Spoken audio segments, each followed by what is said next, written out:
Então tá joia. Pessoal, a gente está trazendo aqui hoje nosso amigo Ícaro Dias Cepolati. Ele é advogado, atua na área de que parte do direito você atua? A gente faz mais empresarial e direito de família no escritório, a base, né? É claro que o direito civil, né, ele é muito amplo, então a gente consegue abarcar muitos pontos, mas sobretudo do direito de família e do direito empresarial. Vamos falar sobre o direito, falar sobre famílias, falar sobre infância e falar de projetos futuros também desse grande amigo aqui do Paulo César e também grande amigo meu também a partir desse exato momento, tá bom? Obrigado. Muito obrigado. Obrigado a vocês pelo convite. Quer falar uma coisinha de abertura? Não, estou aqui à disposição para esse bate-papo, só agradecer mesmo a oportunidade, que é muito bom, né? Deixa eu fazer uma perguntinha aqui logo de cara logo. Esse é o primeiro podcast que você participa ou já teve outros? Não, o primeiro podcast que eu participo. Opa, que bom, hein? Abertura para vários, né? Isso aí. Eu agradecer, né, por ter atendido de imediato ao meu pedido, né? E a Explico verdadeira com você, nós tivemos uma aproximação maior na política. Então nós vamos começar falando da sua infância em Paú. O que você pode falar da sua infância e quais as lembranças que você tem, as lembranças principais aí de Paú? Nossa, tem muita lembrança, né? Assim, Paú é minha base, minha formação foi em Paú, então tem muitas memórias boas e positivas. Isso é até salutar o ser humano, né? Ele tende a guardar mais as memórias boas e descartar as ruins. Então, dentro de Paú, eu vou fracionar territorialmente, porque minha primeira residência em Paú não foi aquela que eu fiquei mais tempo, foi lá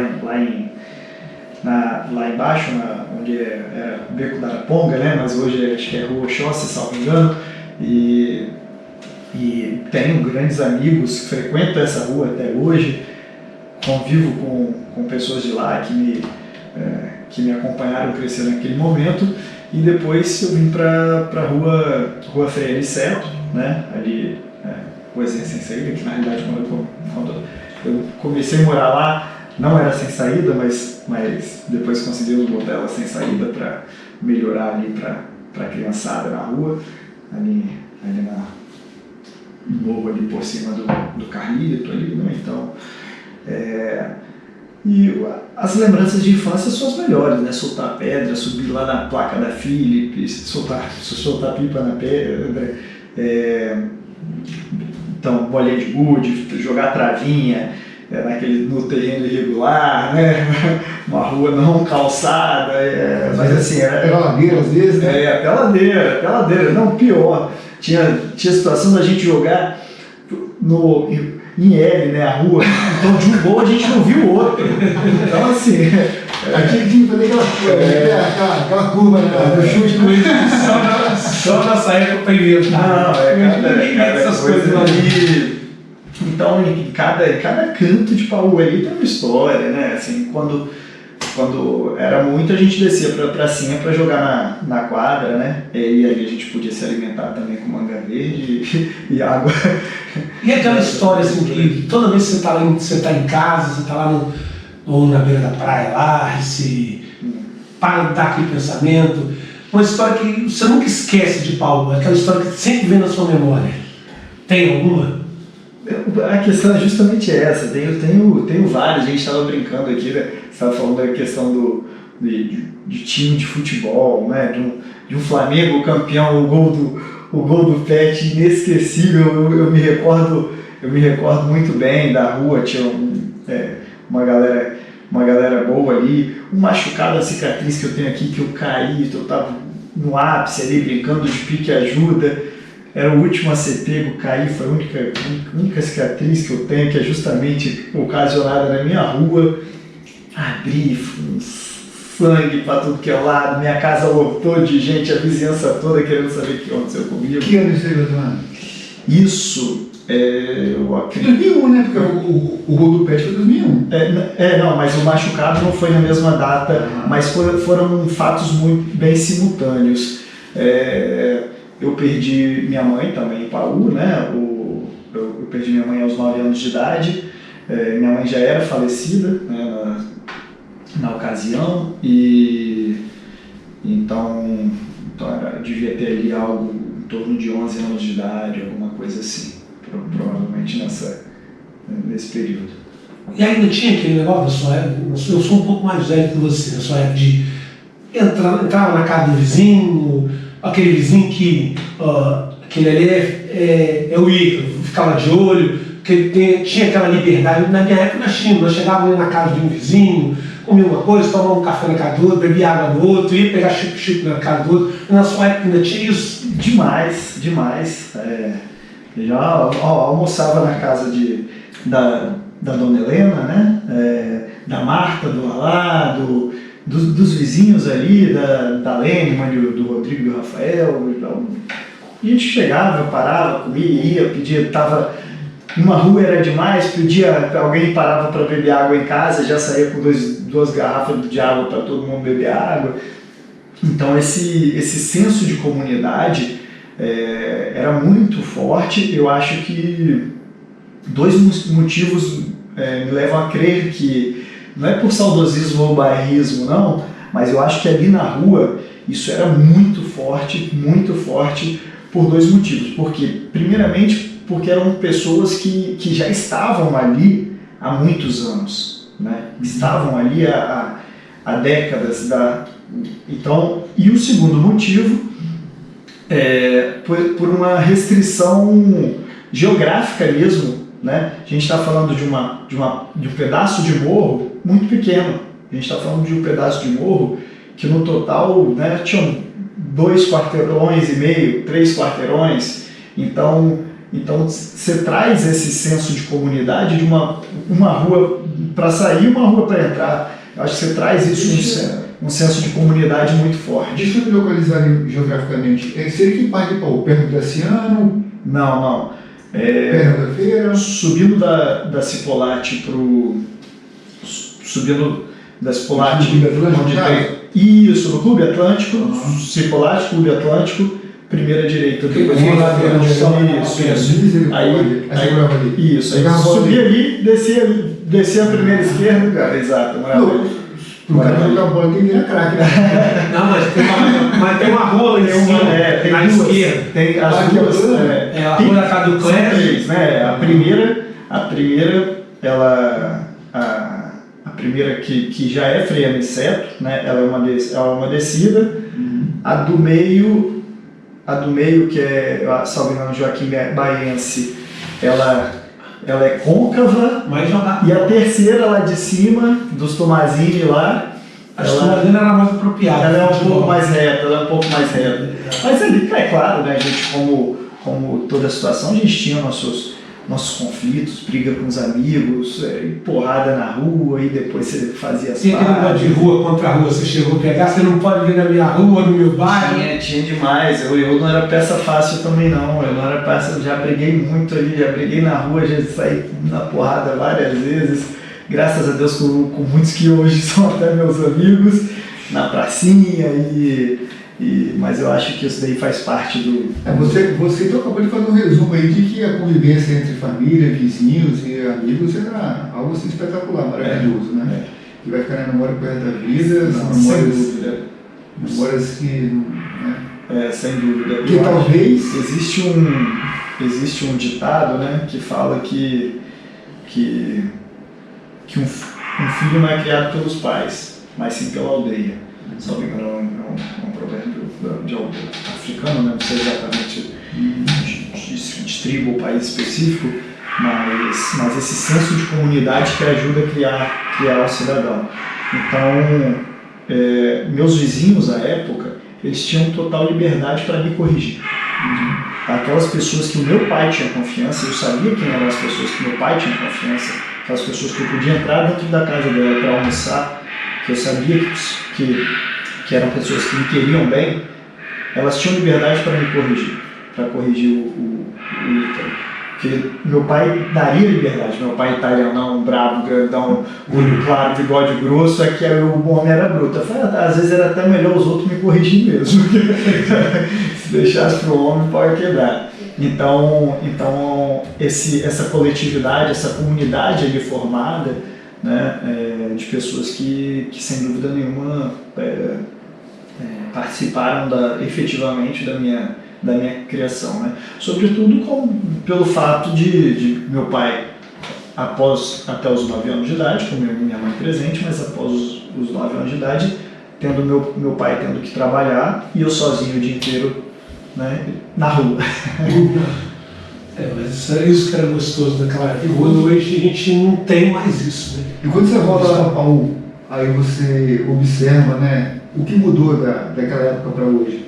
As mudanças que você observa? Eu acho que mudou muito. É inevitável, né? A minha percepção é de que teve um êxodo, né? Muita gente continua lá, existe obviamente uma parcela, mas a tendência natural do ser humano ali é de uma permanência naquele ambiente que ele te favorece. Eu recebi, antes de ontem, do Renan Fassarella, uma foto lá na rua. Então, falando sobre a Copa, né? Ano de Copa, aí ele me mandou essa foto, assim, da galera ali de Paú, principalmente da nossa rua, e juntava gente, vinham pessoas de parentes também, mas falando ele me mandou a foto, aí eu falei, caramba, Renan, várias, né, dezenas de pessoas na foto.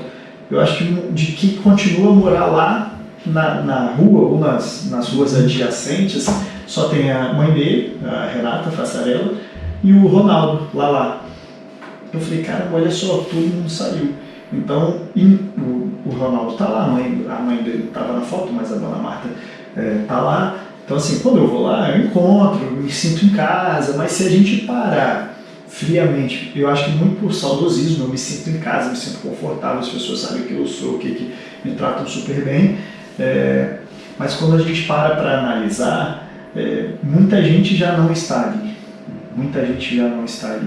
inclusive eu.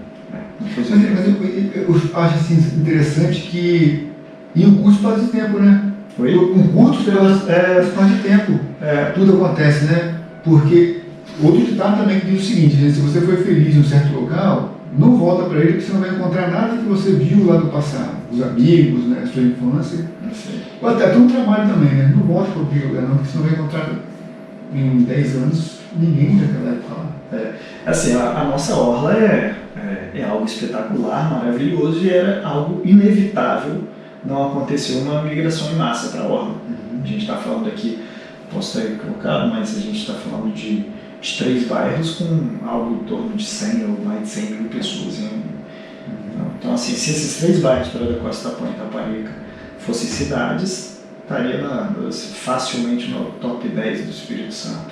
Então a gente está todo mundo concentrado aqui. Depois que teve a construção da terceira ponte, houve uma migração natural para cá. Todo mundo começou a migrar, porque você não precisa mais para você ir para, até porque até o momento Vila Velha era uma cidade de dormitório, você não ia passar ali pela ponte, né? Que no caso as 5 pontes, né? Que no caso era a primeira ponte, a segunda ponte posteriormente, e até mesmo voltando para Paú, né? A Catraia. A Catraia acabou e tem uma terceira ponte. Então assim, essa migração, ela vem naturalmente para a terceira ponte. A orla aqui, ela se desenvolveu muito, e os outros bairros interioranos, na questão geográfica mesmo, as pessoas começaram a migrar para cá. Aí está aqui todo mundo empoleirado em prédio aqui, um em cima do outro. Antes de passar para o próximo assunto, vamos até entrar em outro tema que não estava aqui, mas você citou aí, cara, interessante a gente até falar. Porque a terceira ponte, ela veio mudar muita coisa realmente na Grande Vitória. O centro de Vitória, por exemplo, morreu. Acabou. Porque tudo agora lá onde desce é a terceira ponte. O centro de Vitória só existe pela terceira ponte. Por causa do coisa cultural. Fazendo até um paralelo do outro gancho referente ao AB, né? A OAB Que é do centro ali, né? Vai sair do centro, né? E a associação do centro. A associação do centro já está lá indignada porque a OAB vai sair do centro, mas digamos que fórum não saiu, é um mercado financeiro especificamente, mas ela está uma mão invisível ali, né? Ela puxa, não tem jeito. Por que se eu tenho o fórum de Vitória já saiu. O Tribunal de Justiça nem se fala. A Justiça do Trabalho também. Por que a advocacia vai ficar lá sozinha se o trabalho dela está para cá? Então ela vai atrás do trabalho. Então é algo bem plausível também sair, né? É uma pena, né? Assim, você vê um espaço urbano nobre, bem localizado, como o centro, sem vida. E todo ano é a mesma coisa. Vamos revitalizar Vitória. E nunca. Você só Vitória é só Rua 7 hoje. Por causa dos encontros culturais que existem. Senão também. Eu acho que você tem que. Acho que você revitalizar, pintar. Isso daí, na minha humilde opinião, isso daí não vale de nada. Isso daí é para inglês ver. Então você tem que gerar atrativos para que as pessoas queiram estar lá. Né? Porque você pintar um prédio, injetar verba naquilo que daqui a 5 anos você vai perder, isso daí para mim, em outro paralelo, é a questão da pracinha de Paú, que eu falei, poxa, por mim eu não queria dessa forma, não queria desse jeito. Pracinha de Paú sendo picotada, né? Pracinha de Paú era um colosso gigante, um espetáculo de pracinha. Outro, né? Maravilhosa, né? Gigante, com quadra normal, quadra de areia, bol de skate. Eu lembro que tinha um bol de skate quando eu era criança lá. Bocha. Aí Bocha, né? Que inclusive é um bairro, né? Eu de família italiana. Paú é um bairro que você tem ali família Scolatti, família Fassarella, família Moscon, família Natali, família. Então assim, você tem os Tomazini, você tem. E a Bocha, ela está interligada com essa questão dos italianos de forma muito forte. Na verdade, capixaba de forma geral, né? Mais de 70% do capixaba tem descendência italiana.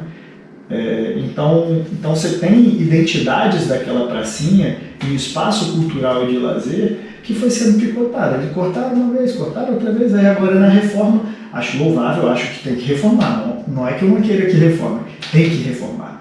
Né? O poder público é obrigado a cada reforma ele tem que fazer isso. O problema é que agora ele aí taca lá uma unidade básica de saúde lá. Eu acho que é uma unidade básica de saúde, né? É o UBS mesmo, né? Então taca lá. Você corta mais um pedaço da pracinha. E você perde o espaço de lazer. Saúde pública é importante. Tem que ter. Daquilo ali para melhor. Mas a gente tem que discutir. A gente não pode tirar do lazer, da cultura para botar na saúde ou tirar da saúde para botar na cultura. A gente tem que fazer os dois, um sem perder do outro, e nesse caso dava para ser feito. Eu não sei se você se recorda, mas Paulo César se recorda. A pracinha era muito maior do que aquilo. Então, mas é isso, justamente isso. O Porto, né? Parte do Porto. Isso. A pracinha ia depois daquele prédio da Receita Federal. Isso. A pracinha era que tinha ali do trem da Vale que passava, ia quase perto daquele virador da Vale lá. Teve. Você pegou o chafariz? Sim, chafariz já não tinha no Brasil. A primeira vez que houve a construção da Praça de Paú, que ela foi sendo feita e foi só aumentando. Mas na primeira construção tinha chafariz ali. Era a coisa mais linda. Foi o Vasquinho que fez na época. Rapaz, para fazer Paú há muito tempo, né? Caraca, é muita coisa, cara. Do bonde também, né? E não pegando essa parte, mas Paú praticamente ela era ponto de passagem, né? Sim. Da Grande Vitória. Sim. Agora Lindenberg era Paú. Para chegar em Vila Velha. O Paú é o berço da urbanização de Vila Velha, né? Então assim, você tem Paú ali como outro. Essas casas, essa estrutura, o porto de entrada de Vila Velha foi Paú. Foi Paú por décadas e décadas. Ele de Paú para o mundo, né? Porque tem aquele porto ali que leva tudo pro mundo, né? Isso, né? De Paú para o mundo. A música, né? A música do bloquinho de Paú, né? Que fala, eu vou durar no mar, eu morro. O Paú nasceu envolvido nas linhas da Leopoldina. Aí que o Paú cresceu. Grande celeiro de artista jornalista desportista. Se os catarreiros não pararam de remar, trazendo de lá pra cá, levando daqui pra lá. Aqui passava gente de todo lugar. Então, o modo do camarada é de pau mesmo nessa O tempo passou, mas não me esqueci. Para chegar à vitória, a trajetória passava por aqui. Vamos trocar de tema agora? Vamos para a democracia? Vamos para o Paulo ainda, continuar. Não, ele fez um resumo eu fiquei até mais surpreso do que tem coisa que ele falou que assim, não que eu não saiba, eu não me recordava. Então foi muito bacana. Vamos falar para a advocacia, então, falou? Bora. E vamos lá, como surgiu esse desejo aí de seguir na advocacia? Eu acho que tem um pouco de sangue nisso daí, não digo nem de herança profissional, não, apesar de eu ter tido uma influência dentro da família, que é o Gustavo, meu primo, advogado e procurador do Estado. Estava numa dúvida ali, porque tinha alguns primos fazendo administração, mas eu tinha um desejo real pelo direito. Tinha um desejo assim, caramba, é o que eu gosto, é o que eu gosto de conversar, sou questionador, implicava e contestava, né? Muito contestador, não aceitava o injusto, como graças a Deus sou até hoje, não sou muito bom em tolerar injustiças e isso daí eu acho que foi me formando e eu fui fazer sistema de informação, né? Logo que eu terminei o ensino médio. Não me encontrei e falei, olha, não tenho condição de eu ficar nisso daqui, pelo amor de Deus. Larguei o curso e na dúvida, entre cursos ali, para onde seguir, fui para o direito, né? Foi uma bênção, foi um momento também de muita aprovação, de muita persistência, né? De estar no curso. Eu saía muito, eu farreava demais, e meus amigos também. Mas naquele momento ali, né, morava eu e meu pai ainda em Paú, quando eu entrei no curso de Direito, então ia para a faculdade de ônibus e tal, trabalhava durante o dia e voltava à noite ali com o vadimeco embaixo do braço, e aquilo ali foi se consolidando, né? E aí aquilo ali foi se consolidando, eu fui vendo que eu tinha capacidade para aquilo, né? Eu fui sem padrinho na área, né? Eu falei, caramba, mas vamos levando, e as oportunidades foram aparecendo. Inicialmente foram me oportunizadas possibilidades de estágio, né? Eu estava trabalhando de carteira assinada, trabalhava durante o dia e tal, mas aí eu falei, olha, eu preciso rumar para o lado do direito de fato, né? Então, assim, por mais que eu ganhe menos aqui, mas eu preciso estar mais ambientado para os fins de aprendizado. Lá no futuro a vida vai recompensar, se Deus quiser, e tem recompensado. Então eu estagiei no Jurídico do Bradesco, era a melhor bolsa de estágio do Estado na época. No Ministério Público, optei para ir lá para a Serra 7, saía de Paú, pegava uma catraia e 3 ônibus para chegar na Serra 7, só porque eu queria estagiar lá na Criminal, porque a Serra, à época, eu acho que em 2010, era o município do Brasil com o maior número de homicídios per capita. Era um negócio assustador. Porque aquele negócio estava crescendo, ainda tinha aquele negócio de coisa rural, se matar, invasão. Não, era o tráfico mesmo, era o tráfico. 90, tinha lá a estatística, 98,5, era tudo relacionado ao tráfico. Se matava muito na Serra. Hoje Vila Velha já mata mais que a Serra. Isso é até um ponto de alerta pra gente. Mas a Serra, à época, era o pior município do país, e eu falei, caramba, isso é muito interessante isso acontecendo aqui perto de mim. Vou lá trabalhar com esses homicídios. Só que eu morria de medo também, né? Porque eu fazia a denúncia de homicídio, eu redigia e fazia a denúncia de homicídio para prender essa galera.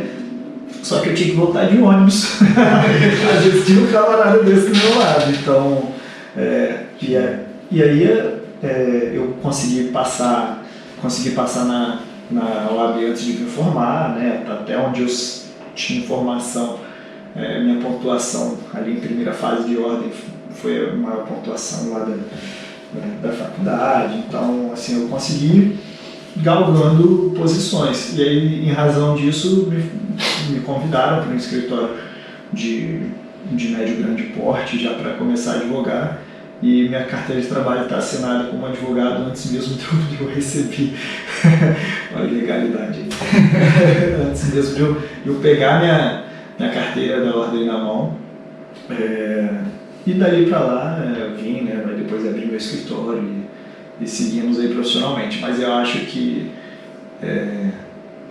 vale para todos, né, a gente tentar identificar, não aquilo pensando meramente em dinheiro. Claro que o dinheiro é importante, mas acho que se você não fizer aquilo que você gosta, que você tem aptidão, o sofrimento de estar numa área que você não quer vai te atrapalhar no percurso. E eu gosto muito do direito. E você sentiu assim, qual o maior desafio nesse início de carreira? Início de carreira, eu vejo 2 grandes desafios. Um que é geral, que é o tanto de advogado que tem no mercado. Isso daí, sem dúvida nenhuma, atrapalha muito. Né? Você tem um mercado que eu considero saturado, né? Não tem emprego para todo mundo, para esse tanto de advogado não tem. E eu vejo, hoje eu não sou jovem advogado, né? Eu já tenho o quê? 13 anos, né, de experiência de advogado, mas eu vejo a jovem advocacia hoje, cada ano que se passa vai ficando mais difícil. Então cada ano que se passa você tem que ser melhor ainda para se destacar no bolo. E o outro desafio do jovem advogado é o olhar de receio do cliente te contratar, né? Para o jovem advogado isso também pesa muito. E eu entendo os 2 pontos, e eu sou um defensor da jovem advocacia, né? Porque eu vejo advogados com muita história de vida, né? Às vezes você tem lá 40, 50 anos da advocacia, mas o cara está obsoleto, às vezes o cara não sabe nada, o cara, processo civil, um novo CPC que já está velho, um novo CPC que já não é novo, que já está velho, que já tem 10 anos, o cara teve 10 anos, o cara não sabe o novo CPC, então é melhor eu, na dúvida, de um jovem advogado com um velho advogado que não estuda, eu prefiro um jovem advogado com pouca experiência. Mas é um desafio forte da jovem advocacia dentro desse mercado tão competitivo. Fala experiência, pode citar algum caso que te marcou profissionalmente? Posso. Não tem nada tão romântico, porque eu não atuo na área criminal, que é a área mais legal que tem. Eu também gosto. Eu sou formado em direito, mas não sou teólogo penal. O direito penal, né, a gente nos bancos da faculdade brinca, né, que todo mundo namora com direito penal, mas vai casar com trabalhista, vai casar com civil, mas o direito penal é bem bacana, mas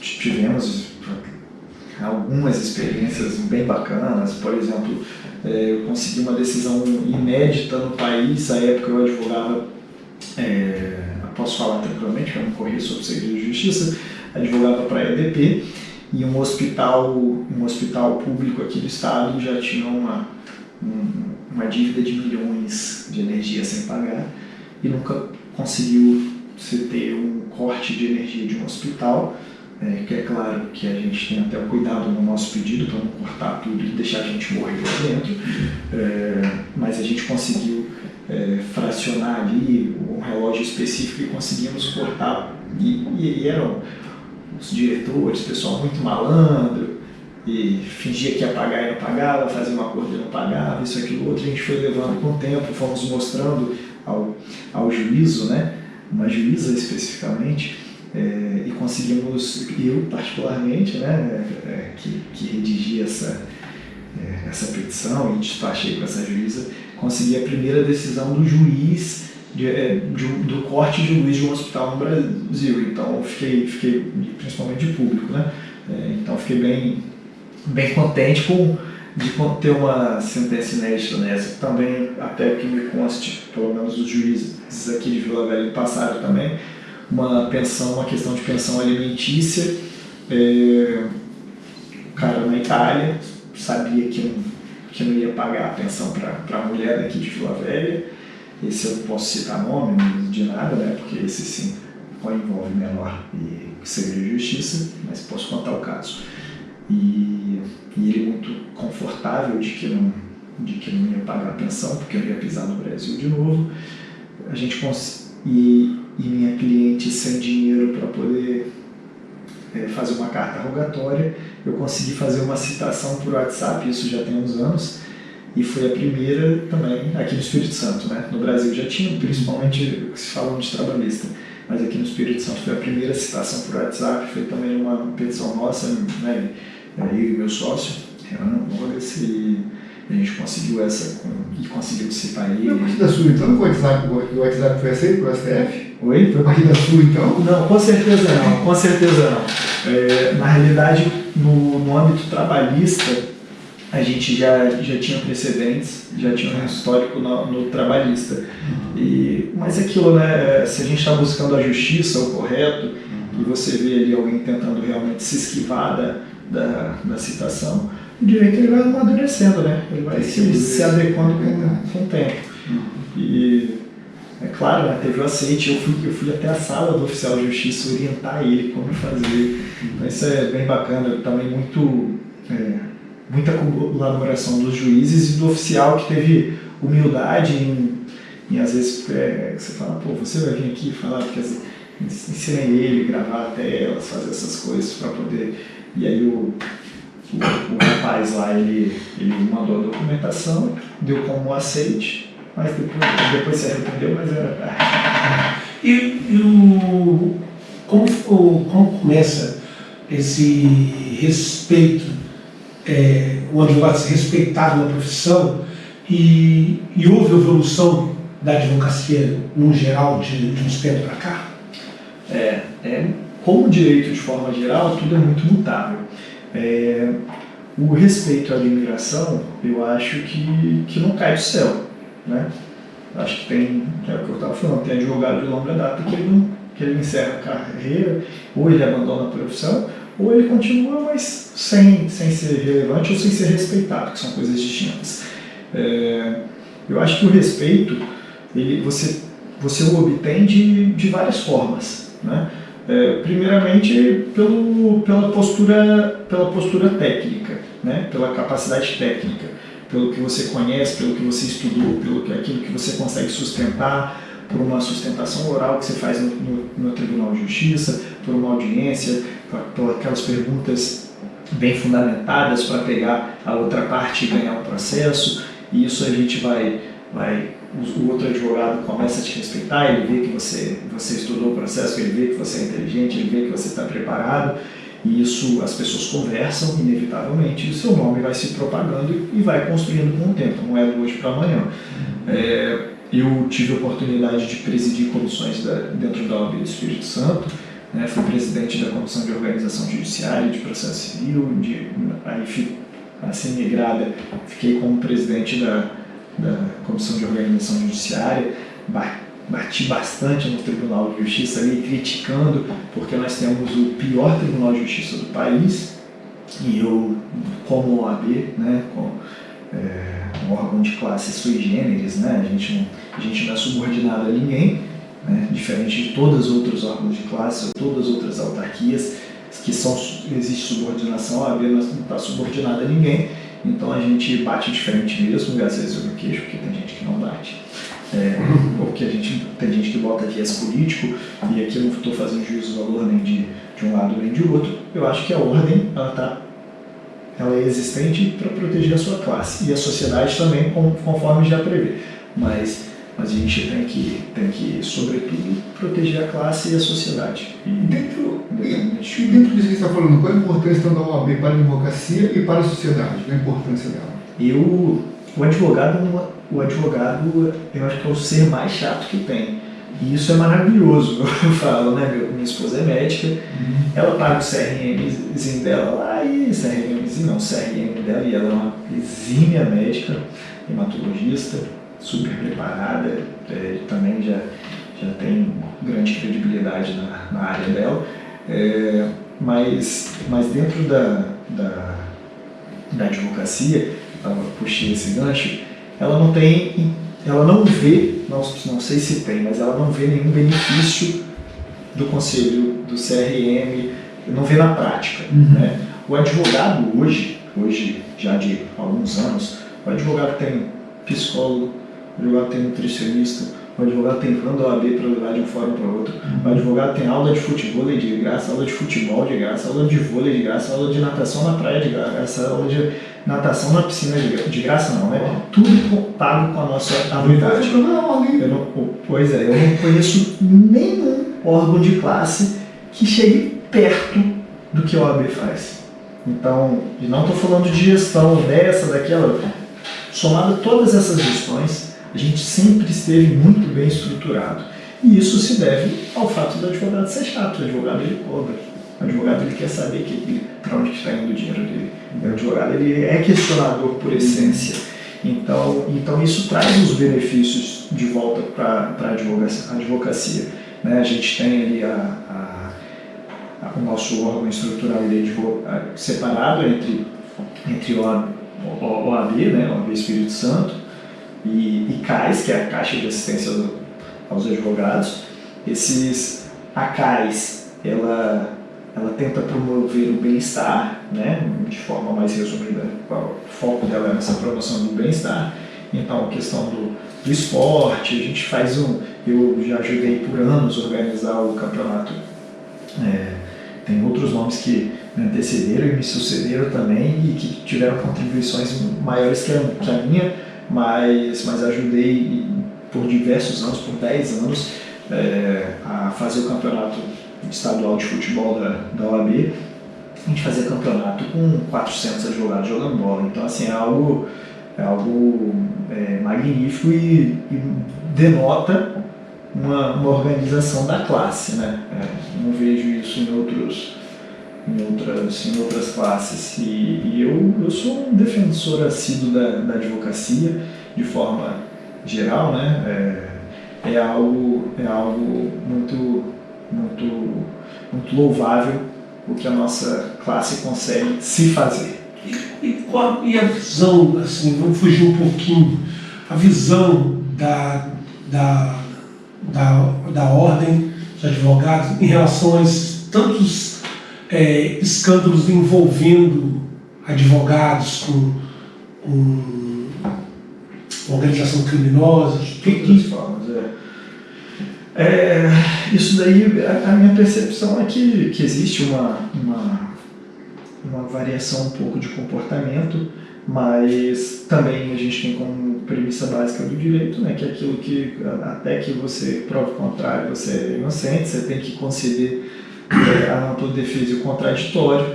A gente já viu trocentas vezes injustiças sendo cometidas no país, né, pessoas presas por décadas, se no final das contas a pessoa era inocente, e tem aquela outra máxima de que é melhor sem culpado solto do que um inocente preso, né? Eu como cidadão, confesso que o meu perfil, isso às vezes me incomoda um pouco, porque me traz a sensação de impunidade. Eu não gosto de impunidade, eu gosto do certo. Porém, a OAB, ela dentro dos limites dela, né, como órgão de classe para com os advogados, ela pune. Né? A gente tem um caso recente, né, a questão de inteligência artificial, tem um caso recente no Pará, que duas advogadas tentaram burlar o sistema, botaram uma mensagem para a inteligência artificial do Tribunal de Justiça do Pará, salvo engano. Botaram uma escrita branca no papel branco para a inteligência artificial ler e responder aquele comando para elas ganharem a indenização. Ao que me consta, de imediato elas tiveram a suspensão da sua atividade, né? E provavelmente vão perder a profissão delas. Elas foram condenadas de 80 mil reais, alguma coisa assim. Ou seja, elas foram condenadas, elas tomaram a má fé, ficaram 5 anos no banco de direito e talvez mais algum tempo para passar na OAB. Elas perderam isso tudo, ainda vão pagar. Então, assim, as penas elas existem, né? E a minha torcida particular é que seja cumprida, né? Que seja penalizado mesmo. Oi, Igor, eu vou voltar de novo àquela pergunta anterior, Claro. sobre a experiência profissional. Não, é a experiência, né? Sim. Profissional não foi que a importância da OAB para o advogado e para a sociedade. Aí faltou para a sociedade, você falou dos advogados, importância, e para a sociedade? Não, demais, né? A gente, pelo menos, o que eu falo da questão de ser sui generis, né? Isso dá liberdade para a OAB atuar, isso dá liberdade para a OAB cobrar do ente público, inevitavelmente, para o bem e para o mal, é politizado, tanto em nível estadual quanto em nível federal, mas existem cobranças tanto em nível estadual quanto em nível federal. Vou dar um exemplo prático que aconteceu, inclusive, enquanto eu estava na gestão da OAB do Estado do Espírito Santo, que foi o fechamento de comarcas. Claro que é algo que influencia ali diretamente a advocacia, mas o fechamento de comarcas, fechar os fóruns de cidades pequenas, impactaria muito mais a sociedade do que a advocacia. Porque às vezes o advogado ele nem mora naquela cidade. Às vezes ele mora em uma cidade maior e aquela cidadezinha ali é só uma cidade satélite. Mas se você fecha aquele fórum, você faz com que o cidadão interiorano ele perca o acesso à justiça, né? Então você mora numa cidadezinha lá pequenininha e tal, você fala para o poder judiciário, para o juiz, fecha. Tem um restaurantezinho lá onde eu vou comer junto com o peão. Eu não quero trabalhar nessa cidade, não. Fecha esse fórum aí, não é interessante, não. É triste, né? É triste, porque você pensa... A comunidade perde a comunidade perde demais. E, então isso ia acontecer. A OAB foi para as ruas, foi com trio elétrico, e parou diversas cidades e fizemos um movimento forte aqui no Espírito Santo. Eu estava na questão da OAB. Você pode falar? É porque foram algumas, eu não me recordo, mas não era uma só não, tá? Estou falando de diversas comarcas, iam fechar algumas comarcas. E eu lembro mais bem vago disso aí. Foi na época que nós estávamos estudando, eu acho. Não, isso foi recente. Foi recente, tem o que eu vou chutar aqui, tem uns 5 anos. Eu estou falando então. Tem uns 5 anos, estou chutando que foi isso aí. Foi logo, deve ter sido 2021, por aí, 2021. Eu comecei. Eles iam fechar as comarcas, o AB bateu o pé, bateu de frente, que nenhuma comarca foi fechada, está tudo funcionando até hoje. Na faculdade a gente também não ouviu falar nisso na nossa época. Sobre os usos na faculdade na nossa época lá, né? Por exemplo, voltando, eu era acadêmico, primeiro período de direito, a gente teve um problema da questão dos tanques lá em Paú, né? E eu levei isso para a OAB, a OAB me ajudou a levar isso ao Ministério Público e a OAB participou ativamente na época. Não era um advogado que pagava anuidadezinha ali, eu era um recém-acadêmico e a Ordem ajudou a comprar abrigo e encampar essa luta aí, né? Então assim, a Ordem ela participa ativamente, é claro, né, que dentro dos limites dela, e os limites são muitos, né, do que a gente está falando, né, ela tem os limites financeiros, estruturais, né, você tem que gerir, a gente tem mais de 30 mil advogados no Espírito Santo hoje, então assim, a estrutura não dá para todo mundo, você tem as subseções, né, o trabalho é voluntariado, né, enquanto eu estive presidente de comissão, lutando, trabalhando, batendo, correndo atrás, me deslocando de carro, isso, aquilo, outro, nunca recebi um centavo, assim como o presidente da OAB também não recebe um centavo, então é um trabalho voluntariado e a gente não consegue realmente, tá, assim, que a gente sempre tem aquela sensação de querer poder fazer mais, que a gente pode fazer muitas vezes é cobrar o ente público para que ele ajude a resolver alguma situação. Mas, honestamente, a atuação fora casos que envolvam diretamente a atividade da ordem, ela vem somente em casos de grande repercussão. E muitas das vezes a sociedade acaba não enxergando isso, né? Aí acha que a OAB está ali parada, está amorosa, mas, ou seja, né? Só o simples fato de não deixar questionar a comarca não é só impor. Sim, isso, né? Eu estou falando aqui de Espírito Tem Santo. várias Exato. abordagens que a OAB faz, né? A sociedade às vezes não enxerga isso porque não é divulgado, né? Aquele negócio todo, também tem interesse político também, que não divulgar, né? É chato. As atividades são diversas, né? Por exemplo, puxando aqui para Vila Velha, a Jovem Advocacia aqui de Vila Velha, que eu cansei de acompanhar, fazendo um trabalho brilhante.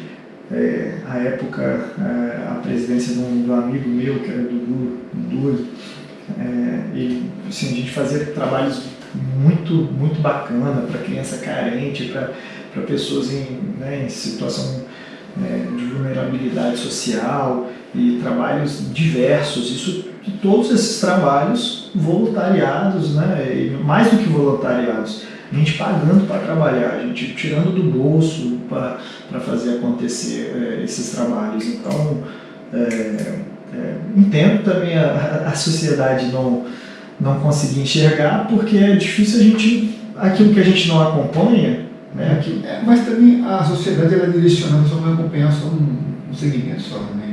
A sociedade não tem aquela visão de tudo, né? Isso, eu não tenho. Isso é aquele futebol, carnaval, novela, Infelizmente, é isso aí. que o brasileiro compra futebol, carnaval e novela. Aqui, você é advogado desde que ano? 2013. 2013. Tá. Aqui, eu como Paulo César, a gente formar direito, né? Eu comecei a faculdade em 2004, comecei a faculdade. Rapaz, eu vou te confessar uma coisa, né? Confessar uma coisa. Cara, eu não gostava de advogado até 2004. Eu não gostava, cara, sinceramente. Sim. Aí depois que eu entrei na faculdade, né, fui entendendo a importância da advocacia, do advogado, né? Caraca, a gente me visão pra caramba. Graças a Deus. Eu tenho direito como arte. Eu acho que advogar é uma arte. Me estranho, cara. Advogar é uma arte. Mas talvez é justamente essa questão de você conhecer melhor. E eu vou te falar, eu tenho uma analogia até perigosa de falar, mas eu não gostava de carioca. eu também não gosto. Eu não gostava de carioca de jeito nenhum. Se puxasse o sotaque perto de mim, eu falava, nossa, puxava meu banco e já saía. Então, mas eu comecei a conhecer algumas pessoas, visitar o Rio, frequentar, né, por alguns motivos e tal. E eu me deparei com tanta gente bacana que, não, continuo achando o capixaba melhor, por mais que ele seja mais fechado, mas a parte existe um percentual considerável ali no Rio da malandragem que eu não gosto ali, mas conheci tanta gente boa que eu falei, caramba, quer dizer então que eu posso pelo menos vir visitar aqui o Rio de Janeiro, porque pessoas que abriram as portas, pessoas que fizeram, eu cheguei lá uma vez numa excursão, perdi tudo, na época não tinha celular, não tinha celular, não tinha WhatsApp, rapaz, parei num boteco lá para comer um negócio, tomar uma cerveja, eu tinha 15 reais, fiz o pedido contado, eu falei, ó, dá uma cerveja, uma linguiça, não sei o quê. Aí daqui a pouco uns coroa. Não tinha Pix naquela época? Não tinha Pix, não tinha nem WhatsApp. Aí, quando os coroas foram levantar, a gente batendo papo, o coroa lá falando que ele tinha uma namorada de Linhares, aí descobriu que era capixaba, né? Ficou no assunto comigo. Sei que o coroa deixou um monte de cerveja paga lá pra mim, e daqui a pouco o dinheiro que eu fui, eu levei de volta. Então, assim, eu descobri que tem gente ruim de todo lugar e tem gente boa em todo lugar. Não, isso é bom, isso é muito bom. Eu também gosto desse tipo de coisa. Eu fui no Rio só 2 vezes, mas eu também gosto. Depois são alguns cariocas. Rapaz, ó, 13 se persegue. Você formou em 2013 e hoje. Não faz isso não. Não, sério, são 13 anos já de profissão, não é isso? Oi? 13 anos de profissão? 13 anos? Eu sou de Isso aí. matemática, tá? Isso aí. 13, né? 26, isso aí. Eu vou jogar no bicho amanhã. Aí, nesses 13 anos, então, de profissão, qual a diferença do advogado quando você começou para quem está começando agora? Os desafios de quem vai começar? Eu acho que em cada... Se a gente tem o copo meio cheio e o copo meio vazio. Principalmente nos últimos meses, a gente tem dentro da advocacia, sobretudo, acho que de forma geral, mas dentro da advocacia, sobretudo, a discussão sobre inteligência artificial, ela é muito forte. Isso. E todo mundo tem feito uso da inteligência artificial. Vai deixar o povo burro, tá? Vai deixar. E vai deixar o povo burro. Mas aquele que tiver a capacidade de estudar, de se debruçar sobre os estudos e aliar a inteligência artificial e tiver um poder de comunicação e para captação de cliente e tal, essa pessoa se destaca muito mais fácil hoje do que quando eu me formei. Quando eu me formei, a gente saía do banco da faculdade, né, com a carteira do OAB, sabendo naquela área que a gente estagiou, muitos nem estagiaram, nem tiveram oportunidade de estagiar, porque às vezes trabalhava ali durante o dia inteiro e você não teve oportunidade de estagiar, de ter o contato com o direito, e só tiveram um contato um pouco mais profundo com a atuação jurídica com a segunda fase do OAB, que é aquele, né, o tema ali, você escolheu trabalhista, você escolheu criminal, não sei o quê. Então você vai, eu sei trabalhista, sabe nada, nunca fez uma ação, nunca fez um protocolo, sabe nada. E que dirá fazer as petições. Então a gente no começo da advocacia, como eu disse anteriormente, eu tive o privilégio já de ir para um grande escritório, que eu fui municiado com os modelos de trocentas petições. A gente tinha dezenas de milhares de processos, então assim, eu tinha tudo de fácil acesso, então eu fui um privilegiado. Mas aquele que não foi o meu caso, outras pessoas que acabavam de se formar ali, e eu também já tinha tido estágios tanto na área civil, como trabalhista, como foi no Bradesco, civil, como foi em outro escritório, e que advoguei para Telemar, para Vale, e criminal, como foi no Ministério Público, eu tentei diversificar, então eu vim com uma bagagem muito boa para o mercado, comparado aos meus pares. Hoje, com a inteligência artificial, se você estuda, se você se prepara, você consegue fazer uma exímia petição pagando uma boa inteligência artificial, né? Hoje eu tenho 2 inteligências artificiais, pago lá R$500 de uma e R$100 e poucos de outra. Então, uma inteligência artificial que é voltada para o direito ali, que eu tenho toda a jurisprudência, toda a doutrina, toda base de petição, eu pago R$100 e poucos por mês, e eu pago. Estou falando de um advogado que tem mais de uma década de atuação ininterrupta. Eu pago. Então, assim, o Jorge vem advogado, certamente ele vai pagar. Talvez ele não pague por questão financeira, de ter que tirar isso do bolso todo mês.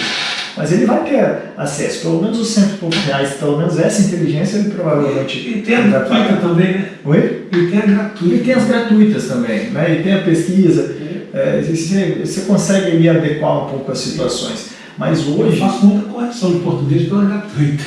Então, assim, hoje eu acho que o ponto contra é o mercado, que cresceu demais, né? Eu estou falando de uma advocacia que eu formei há pouco mais de 10 anos atrás. Minha OAB é 22.039. Hoje a gente já passou da 40 mil. Eu estou falando de toda a história da OAB do Espírito Santo para chegar em 20 mil, até um pouco mais de 10 anos atrás, e mais 20 mil nesses 10 anos. Então, assim, a gente deu um salto dentro do mercado, de volume de advogados no mercado nacional, mas estou exemplificando com o mercado capixaba, que a gente dobrou a quantidade da história inteira da OAB aqui em 10 anos. Então isso daí é um ponto de dificuldade, porque está todo mundo competindo nesse mercado. obviamente nem todo mundo fica dentro do mercado, né? Muita gente é expelida. Porém, por outro lado, você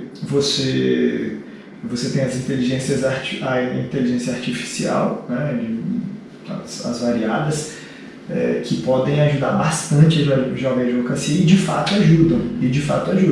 Aí a gente volta naquele ponto que o PC havia questionado, que é de você tentar se criar como autoridade de cada ponto, você criar relevância. Hoje a rede social ela tem um papel fundamental.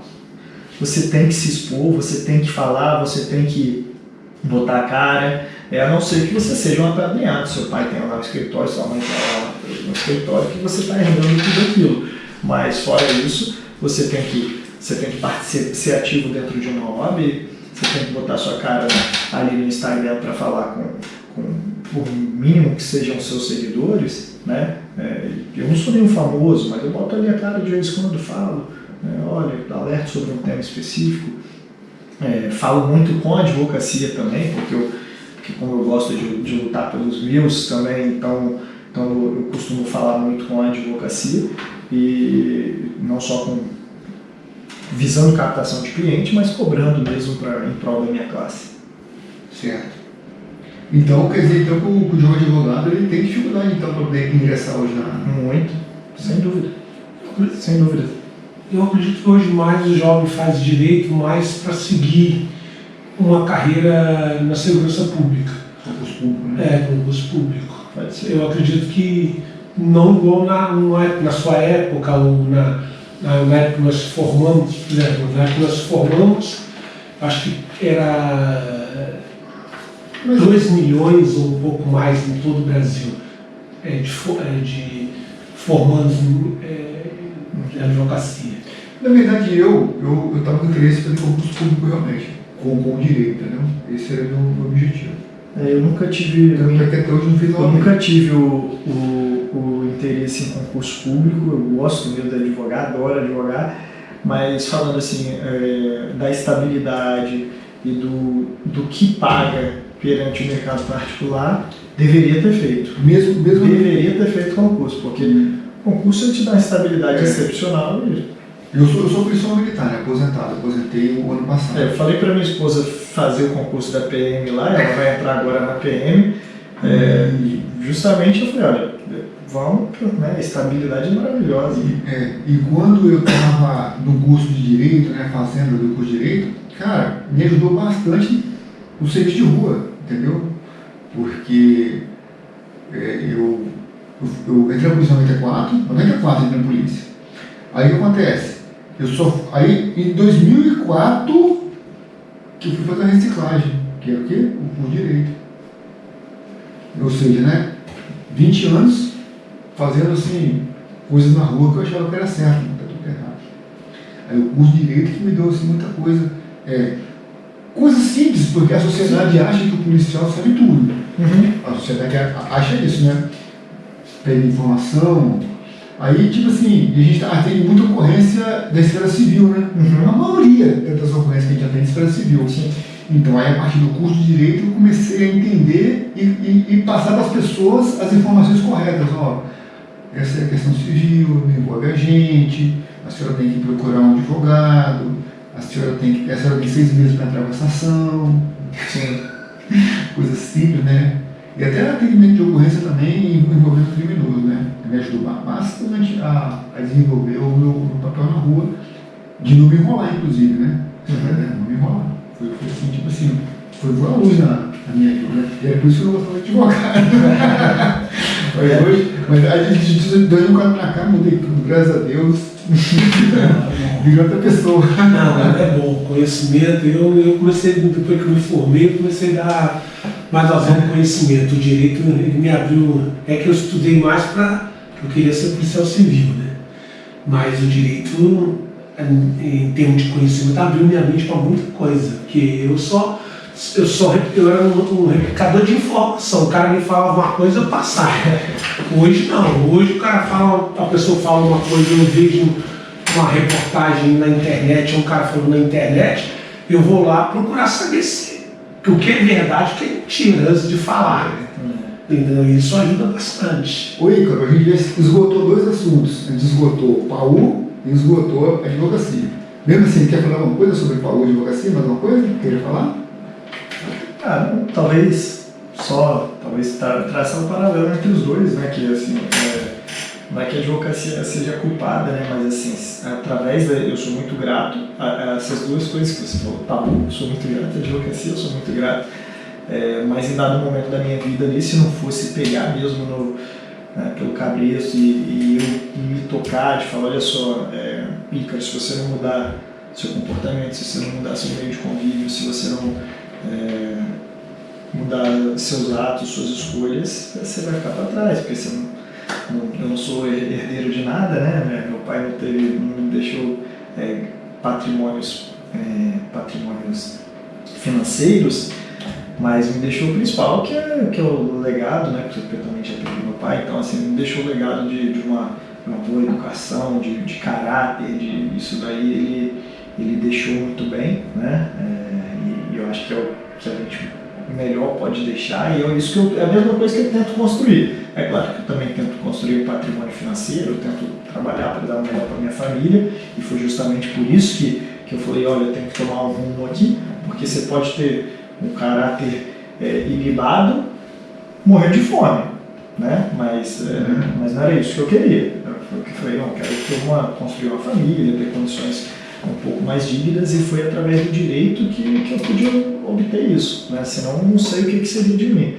E né, tem até, a gente voltando nessa questão dos estados, né, tem um provérbio chinês que ele fala, né, que é muito melhor descer uma rede para pegar peixe do que você ficar rezando à beira do rio para pegar o peixe. Então assim, eu fui descer a rede, fui buscar, me privei de algumas coisas que eu gostava à época, e aí eu tive que inevitavelmente me afastar de alguns amigos de PAU e tal, para poder estudar, para poder trabalhar, e hoje retornar e né, mantenho essas amizades até hoje, graças a Deus, e foi um link ali. Acabou que dentro desse processo, antes mesmo de eu me formar, eu me mudei de PAU, e então foi só para fazer esse link aí, né? Então acaba que o direito, ele mesmo me tira de PAU, porque hoje para eu morar onde eu moro é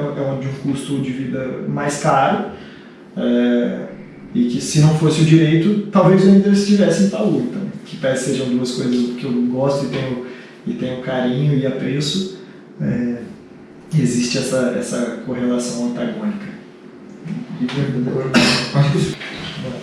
Esse nome discipulado, ele te abriu mais oportunidades ou teve mais responsabilidade? E como a sua convivência com a família que é tão conhecida no estado do Espírito Santo? Eu considero uma bênção. Eu não vou ser hipócrita aqui de dizer o contrário, não, traçando em duas lacunas. Primeiro, porque esses que me antecederam, que muitos deles ainda estão em vida e muito bem, eles me deixaram, levo comigo um legado de aprendizado muito grande dos conselhos, dos ensinamentos que eles me passam e que me passaram, né? Tanto dos que partiram quanto os que estão aqui. Eu estou falando de senhores, né? Meu pai, seus irmãos, de senhores que foram criados no interior com muita dificuldade, que passaram fome, que só foram ter um primeiro par de calçado com 12 anos de idade, que só foram comer arroz pela primeira vez com 10 anos de idade, que passaram uma dificuldade que no mundo atual, né, globalizado, muitas pessoas não conseguem nem imaginar tamanha dificuldade. Que se eu tenho um Pedro Cipolatti, que está bem, que está forte aí, já com o tio Pedro é de 34, então está com 92, né?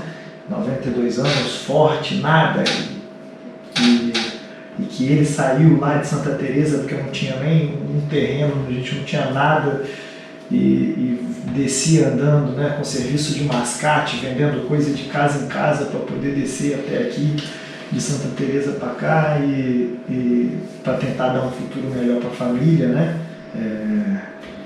Então, e pessoas muito, muito honradas. Então, assim, eu vejo como um privilégio, porque se o sobrenome ele tivesse atrelado a pessoas, por mais que possa soar bonito um sobrenome, mas se ele tiver atrelado a pessoas que não te trazem orgulho, não te denotem honra, nada vale para mim, nada vale.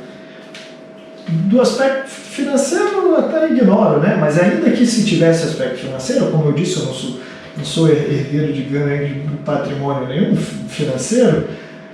E aí voltando naquela questão de provérbios, né? Tem outro provérbio que ele diz o seguinte, né? Porque o tigre deixa a pele, o homem ele deixa a honra, ele deixa o homem.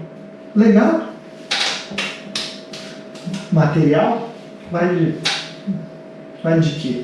Então eu acho que essa reflexão desse provérbio ele é muito significativo, que às vezes nós como animais esquecemos que nós somos humanos, que nós somos diferentes de outros animais e que a gente pode deixar de maior, de principal, é a honra, é o caráter e deixa para os animais selvagens deixar a pele, deixar bem material, que a pele é isso, né? O bem material.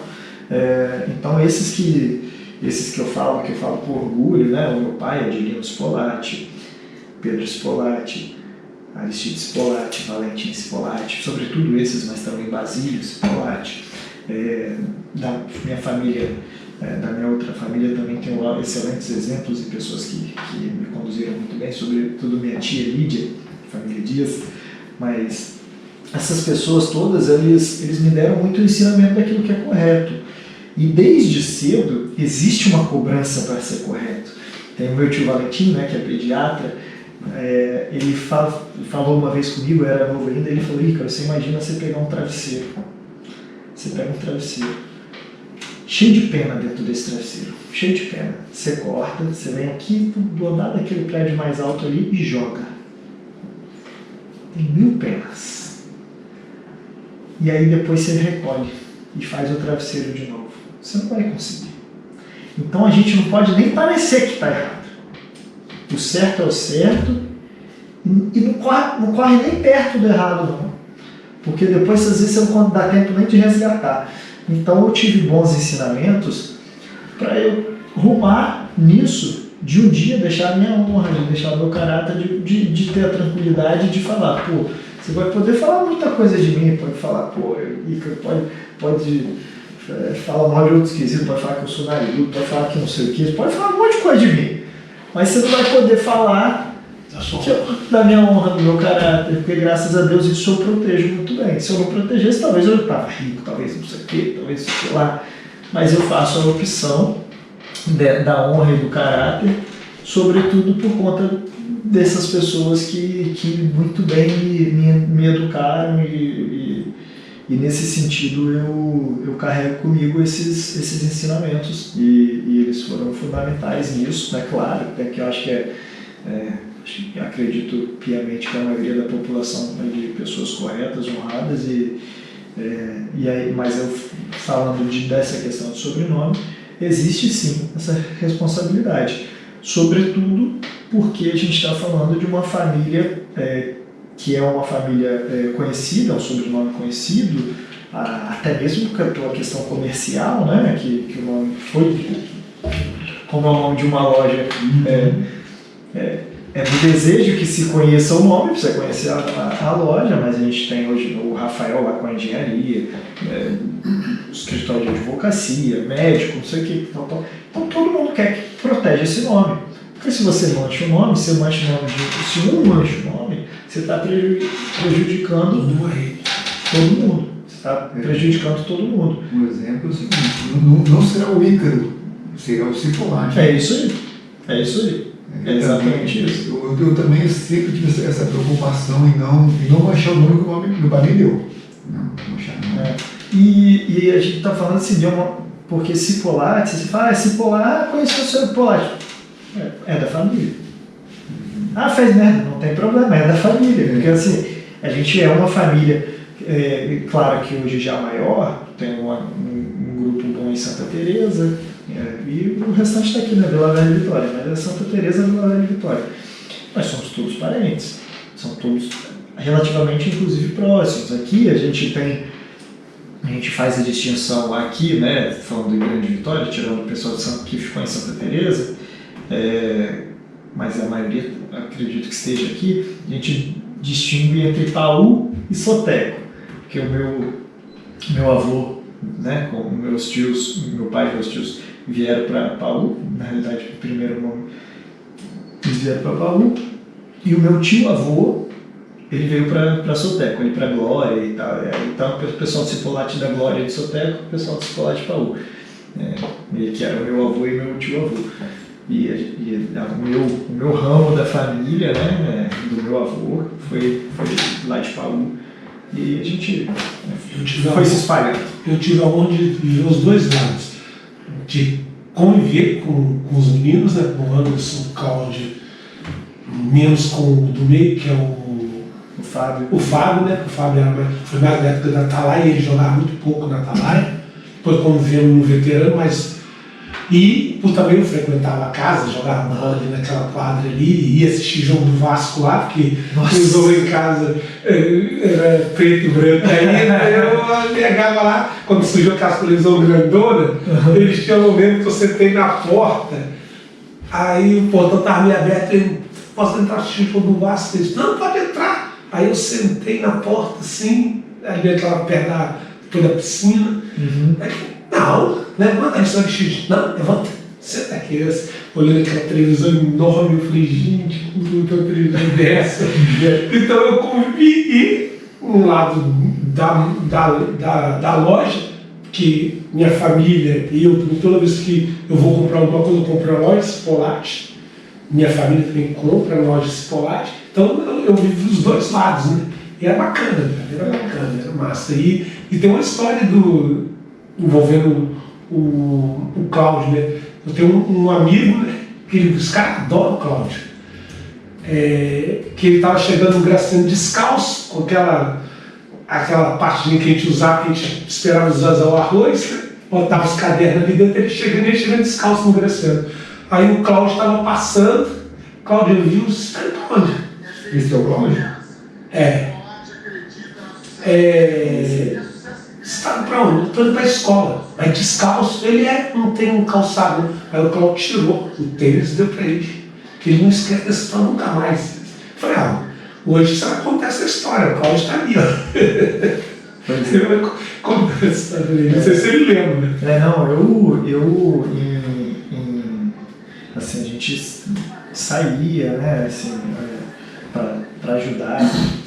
Era na noite anterior à noite de Natal, a gente saía para ver o que estava precisando, levava um monte de coisa dentro do carro para poder distribuir. E eu pequenininho, eu devia ter, sei lá, 6 anos de idade, me soltava lá na Vila Rubim, parava o carro assim, eu falei, toma aqui, leva lá.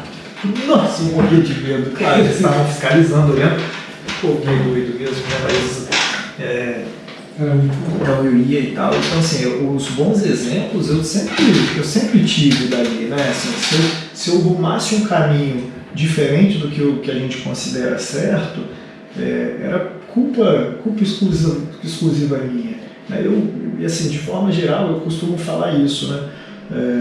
Quando eu vejo um filho bem educado ou um filho mal educado, eu vejo que a culpa não é daquela criança, né? Você pega aí um menino, sei lá, de 10 anos de idade, você fala, ele é bem educado, mal educado. A culpa ou mérito não é dele. A culpa ou mérito, você pode olhar para os pais, pode olhar para cima quem é que está educando, que está ali, né? Então assim, não vejo que às vezes se a gente se recebe algum elogio, alguma coisa, eu tenho a plena consciência que eu não tenho mérito de nada. Eu sou culpa de um processo de pessoas que me criaram da forma que era correta. É um processo que deu certo. É um processo que deu certo. Eu sou só fruto de um processo. Como existem tantos processos na nossa vida de construção de coisas, eu sou só fruto dessa árvore, né? Então, Fala em árvore, você é qual geração do Zipolate? Oi? Você é qual geração do Zipolate? Como Geração. assim? Geração? Você quer que eu puxe lá na Itália? Vai ser difícil. Porque assim, vamos lá. Eu tenho 3 irmãos, né? Yuri, Aline e Cíntia. Foram Cipolati. Meu pai é de Lima. E aí tem meus tios, né? Aristide, Valentim, Vitória, Pedro e tal. Aí tem meu avô, e aí tem meu bisavô, que é quem veio da Itália, né? O Basílio Cipolati, que é quem veio da Itália. Do norte da Itália, região do Vêneto. Né? E aí, dali pra cima, eu tinha um nome de... calma lá. Aí eu tenho o nome de mais um ou outro da geração, é o máximo que eu sei da geração, até meu bisavô. Meu trisavô. Talvez da quinta aqui do Brasil, então? Oi? Talvez da quinta geração do Brasil. Quem veio foi meu bisavô, né? Considerando aqui meu bisavô, meu avô, meu pai e eu, 4. Quarta geração. Brasileiro, eu tenho até minha dúvida se meu avô nasceu aqui ou nasceu lá. Mas eu acho que meu avô já nasceu aqui. Não, meu avô nasceu aqui. Meu avô acho que já nasceu aqui. Mas é isso, eu sou, como aqui no Brasil, eu sou o segunda ou terceira geração aqui no Brasil, né? Isso aí. Legal, é uma família bem eclética, né? Tem de tudo ali, né? Tem de tudo. Não é jogador de futebol, Tem de né? tudo, não. Pouco ruim de bola. Eles jogaram bola, mas os 3 irmãos. Dinheiro. Porque Não, mas aí eles jogam bem aqueles também, né? Não, que jogou, assim, foi os 3 irmãos, o Anderson. Mas era o goleiro que eu lembro. O Anderson chegou a ter proposta de ir pro Vasco. É sério? Goleiro? O Anderson caramba pra caramba, mas... Só que ele jogava pouco, quem jogou um pouquinho mais foi o Cláudio. Aí depois que começou a se envolver, todos os 3 pararam. Mesmo depois que eles se mudaram de Paulista, eles iam muito a Paulo jogar. Esse nome aí, tipo a compressão, o nome Cipolati que você carrega? De certa forma sim, mas eu vejo que no frigir dos ovos, né, é positivo. Claro que existe uma pressão de diversas formas e não tem jeito, né? Todos nós somos analisados e julgados erroneamente. Toda análise, se eu fizer uma análise sobre mim, ela vai estar errada. Se você fizer uma análise sobre mim, você vai estar errado. Então a pessoa pode me conhecer o máximo que for. A análise que ela for fazer sobre mim, ela não me conhece por inteiro. Só Deus lá no céu para me conhecer por inteiro. Então assim, tem gente que olha e fala, pô, esse Cipolati. Coitado, né? Não sou. Pô, esse Cipolati, não sei o quê. Pô, esse Cipolati. Pô, é gente boa. Também tá errado, porque assim, você não pode, às vezes você conhece o Cipolati que é muito gente boa, mas às vezes tem outro que não é, tem outro que é um pé no saco, tem outro que é um porre. Então assim, eu acho inclusive errado, né?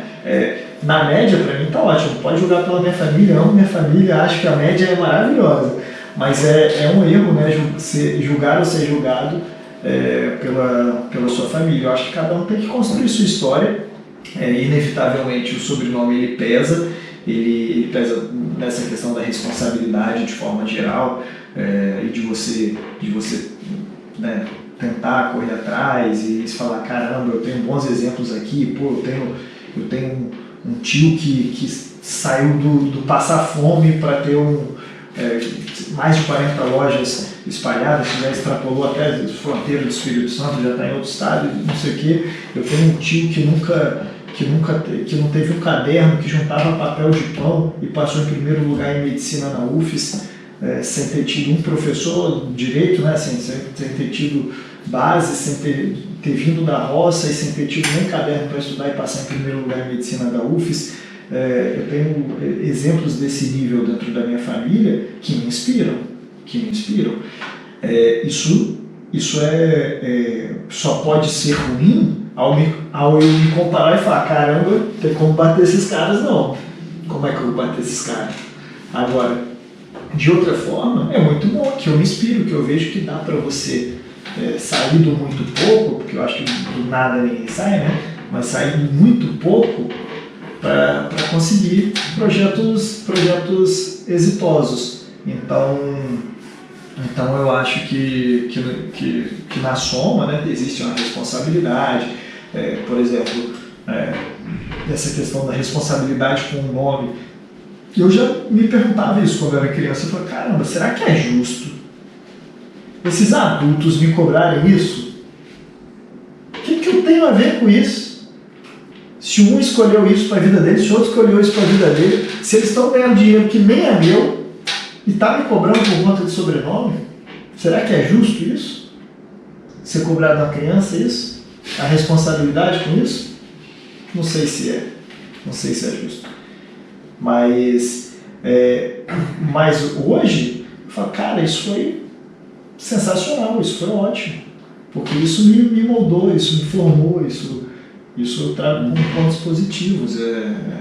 Por mais que eu não tenha coparticipação no ódio, ou não sei o que lá, é o que eu falei, né? Essa questão do caráter, da formação, de quem eu sou, de buscar, de batalhar, de correr atrás para conquistar, isso é proveitoso demais. Legal. Então, vamos pular um pouquinho, vamos falar da vida política. Eu sei que você gosta. Adoro muito. política, adoro. Como que foi esse seu envolvimento na política em Vila Velha? Como começou tudo isso? Vamos lá, eu sempre gostei muito de política, sempre gostei, gosto, adoro política, mas é aquilo que eu falei, eu sempre tive 2 pontos muito claros na minha cabeça. Eu não posso querer salvar o mundo antes de me salvar profissionalmente, né, assim, da minha vida pessoal e tal. Não estou rico, nada disso. E o outro ponto a política ela não pode ser feita a qualquer custo, né? Eu tenho justamente a questão, voltando à questão do caráter e tal, isso daí não pode ser corrompido. Só que para que eu entrasse na política ainda mais cedo, só se eu quebrasse essa outra do caráter aqui, porque senão ficaria muito, muito custoso poder entrar. Assim que eu entrei na faculdade, eu fundei o centro acadêmico da faculdade, então eu sempre gostei. Eu passei em economia na UFES, cursei simultaneamente, trabalhava de meio-dia às 6, cursava economia de manhã na UFES e cursava direito à noite. E aí as pessoas me chamaram, né, recebi convite para vir a vereador nessa época, eu ainda novo. Aí eu falei, Deus me livre, tá doido. Meu pai mal, acabou que veio a falecer, logo no primeiro ano de formado, meu pai faleceu. Eu morando de aluguel, sozinho, sem pai, sem mãe, sem herança. E aí, quer entrar na política? Eu falei, jamais, vou botar a minha profissão em risco. Porque quando você se expõe, quando você bota a cara como político e você sendo honesto, sabendo que você não quer se corromper, você tem muito mais a perder. E eu sempre tive essa ciência que eu tinha mais a perder com a política do que a ganhar. Mas o que eu queria fazer com a política era entregar para os outros, era dar, era ajudar, era contribuir. Falar, pô, eu vou fazer isso daqui para poder tentar que a vida de pessoas sejam impactadas de fato. Então, só que no primeiro momento, por mais que eu quisesse isso, eu falei, caramba, eu como jovem advogado, que candidatar a vereador, não sei o que. Aí eu falei, pode me atrapalhar, porque as pessoas não começam a confundir. Então, você é político ou você é advogado? Você quer não sei o que ou você quer cuidar do meu processo? E ainda tem aquela parte de falar, pô, quem entra na política quer roubar. Exatamente. Então, assim, às vezes você perde uma confiança na pessoa, entendeu? Então, eu falei, eu recusei o convite na época que eu estava na faculdade. Depois que eu me formei e recebi outro convite, recusei novamente. Eu falei, não, esquece, eu sou advogado, gente. Não vou, assim, adoro, quero, gosto.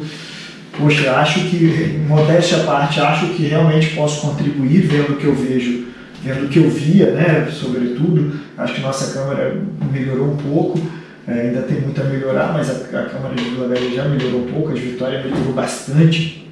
Então, nesse trajeto, eu falei, caramba, Que eu posso contribuir, eu não tenho dúvida, mas assim, eu não vou acabar com minha profissão em prol de me candidatar. No momento que eu estou casado, que eu estou com um filho, que eu consegui comprar um carro, que eu consegui comprar um apartamento ainda que não esteja quitado, mas eu dou uma estabilizada profissionalmente, aí eu falo, e surgindo convites, e acabou que dentro da advocacia estava uma conversa de eu vir candidato, só que eu não, sendo muito franco, eu me preparei mal para o momento. É um erro, né? Porque eu não vinha fazendo política dentro de Vila Velha, eu vinha fazendo política dentro da OAB. Assim, aparecer mais para a advocacia e em nível estadual, e não em nível municipal.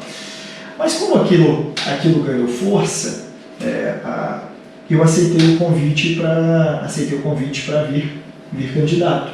Falei, Falei, agora, né, não tem problema, eu também não queria morrer, eu tinha isso um pouco na minha cabeça. Eu falei, caramba, talvez o maior desafio que eu tenha pela frente agora seja, já sou pai, já sou casado, falei, talvez o maior desafio que eu não posso morrer sem deixar de acontecer é tentar botar meu nome, né, à disposição.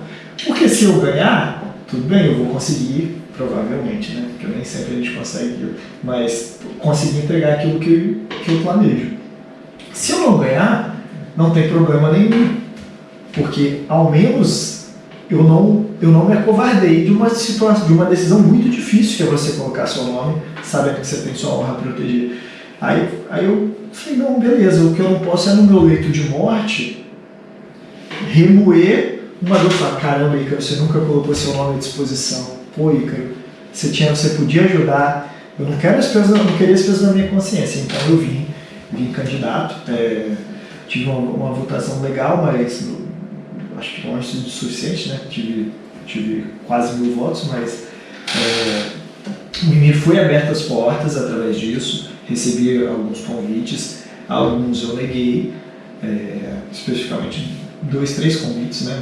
2 bem diretamente falando o que era e tal, mas que o cargo é seu, eu neguei. E o quarto convite, que hoje eu estou como assessor parlamentar do deputado federal Gilson Daniel, estou como assessor dele, que eu enxerguei naquele político ali, por mais que não concordo 100% com ele, né, longe disso, mas eu vejo nele o principal critério, que é a questão da honra, do caráter, né? Às vezes na questão política ali a gente discorda em um ponto ou outro e tal, mas não tem jeito, né? Assim, mas a gente pode falar que a gente é tudo igual aqui politicamente, mas na hora de sentar na mesa e começar a apertar, você pensa direito de uma coisa, você pensa direito de outra e tal. Então, assim, e o aprendizado também está do lado de uma personalidade. Não, sem dúvida. É um cara assim. Mas é um cara que ele veio para vereador de Viana, ele perdeu como vereador de Viana. É um cara que perdeu como vereador de Viana. É um cara que era professor da UFS, o cara tem formado em ciências contábeis e com mestrado, com tudo mais, que veio para vereador em Viana e perdeu para vereador em Viana. E aí depois ele ganhou para vereador em Viana. Aí depois ele foi prefeito em Viana, derrubando a família Lube. O pessoal fez piada dele. E aí depois ele foi governo do estado, aí presidindo o Podemos, presidente da ONU, presidente do partido que mais cresce no país, é o segundo maior partido de São Paulo, e é o ouvidor da Câmara Federal, é capixaba. O cara é um monstro, é deputado federal, e o cara é uma referência, olha assim, você fala, caraca. Então assim, é mais um caso de alguém que saiu do nada, de alguém que passou muita dificuldade na vida também, passou muito aperto, e através do estudo e da política se promoveu e está aí muito bem, graças a Deus, e assim, eu confio nele, né, assim, diferente das outras, que obviamente eu não vou expor, né, mas quando surgiu de alguém que eu falei, caramba, eu nunca vi esse cara aqui envolvido com nada. É um cara que eu votaria. Aí eu falei, cara, exatamente, é um cara que eu votaria. Aí eu falei, um cara que eu gostaria de conhecer também. Aí eu falei, pô, é um cara que eu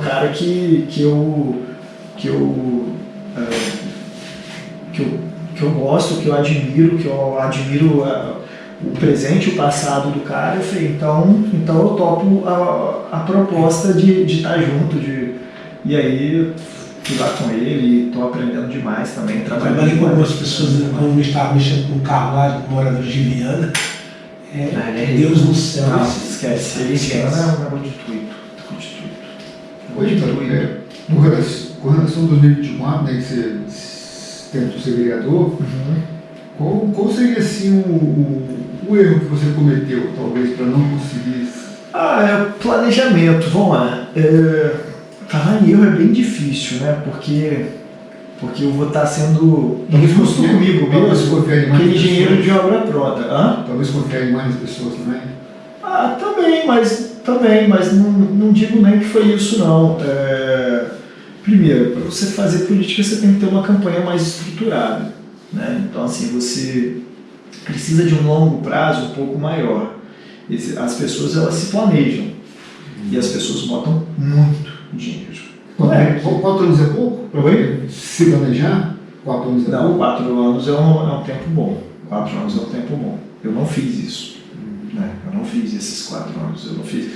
Eu tomei a decisão um pouco mais em cima da hora. São vários cenários. Né? Hoje no Brasil, a gente tem a questão ideológica um pouco mais forte. Essa questão ideológica que você consegue, tanto na direita ou na esquerda, você pode ser que você consiga se eleger, pode ser que ainda assim é muito difícil, né? Seja em qualquer nível de cargo eletivo, tá? Seja vereador ou seja presidente da República. Ainda assim é muito difícil você ganhar uma eleição em qualquer cargo, mas nesses casos é mais fácil você conseguir ganhar. Quando você, por exemplo, eu me considero de centro-direita, tá? Sou de centro-direita. Acho que economicamente eu sou muito direita, mas eu sou a favor de algumas políticas sociais, eu sei o quê. Então, assim, até porque essa questão de você determinar como que é cada um, às vezes eu vou falar como eu sou, a pessoa vai falar, não, então você é extrema-direita, ou a pessoa vai falar... Esse negócio de extrema-direita, estão matando. Ou eu vou falar que eu sou a favor de algum extremista de alguma coisa. Se você pegar um recorte de eu falando, se eu cortar o vídeo aqui e falar, que era a favor de tal política pública, alguém vai ver e vai falar, é do PT, é do PSOL, disso aqui. Então, assim, eu acho que é difícil botar numa baia muito, muito pequena alguém. Mas dentro daquela eleição, especificamente, a gente tinha um prefeito que estava com uma aprovação muito alta. Uma aprovação muito alta. Então, só quem ganhou a eleição ou foi essa questão de PT, foi um do PT, acho que 2 do PL, se eu não me engano foi isso, 1 do PT, 2 do PL, o restante era tudo ou vereador ou líder comunitário, porque a cidade estava com nível de aprovação muito alto. Então, se você fosse líder comunitário de algum bairro e fosse aliado com o prefeito, você ia ter uma votação muito expressiva naquele momento, porque o prefeito tinha 80 e poucos % de aprovação. Então, estava muito fácil para quem era líder comunitário ou quem já era vereador ganhar esses votos. Claro que não tinha cadeira para todo mundo, teve líder comunitário muito bem votado em todas as regiões de Vila Velha. Teve líder comunitário muito bem votado que não ganhou a eleição. Entendeu? Então, a região 3 não fez nenhum vereador. Pois é. Então, por exemplo, eu vou falar, aqui na Praia da Costa, um vereador que foi eleito, que está eleito, vem agora para deputado federal, o Renzo. O Renzo, durante a campanha, quando eu me toquei, que eu fiz essa leitura da questão das líderes comunitárias e dos vereadores que já estavam, eu falei, e eu vi algumas pessoas subjugando o Renzo. Eu falei, o Renzo vai... Não sei quantos votos ele fez ao final, mas eu acho que ele deve ter feito, vou chutar, mais de 4 mil votos. Eu falei, o Renzo vai estar eleito, porque ele se colocou como o vereador da Praia da Costa, o candidato da Praia da Costa. O candidato da Praia da Costa. Então, assim, não é que ele fez as coisas pela Praia da Costa, porque ele é do poder legislativo. Ele não é do poder executivo. E isso é um camarada que eu gosto dele, tá? Que fique claro. E isso tem o maior valor na orla. O cara fala assim, eu sou... Isso. Aí o cara falou, e a orla, sobretudo, ela se preocupa um pouco menos com a política, infelizmente, com a política municipal. Você não precisa de muita coisa aqui. Já está tudo pronto, tem uma manutenção, um negócio aqui. Quem é que vai lutar pelas coisas do bairro? Tem coisas a serem feitas, muitas coisas, mas assim, isso é menos do que em outras áreas da cidade. Quem é o candidato aqui do bairro? O pessoal perguntava isso na rua. O pessoal não sabia o nome de um candidato a vereador.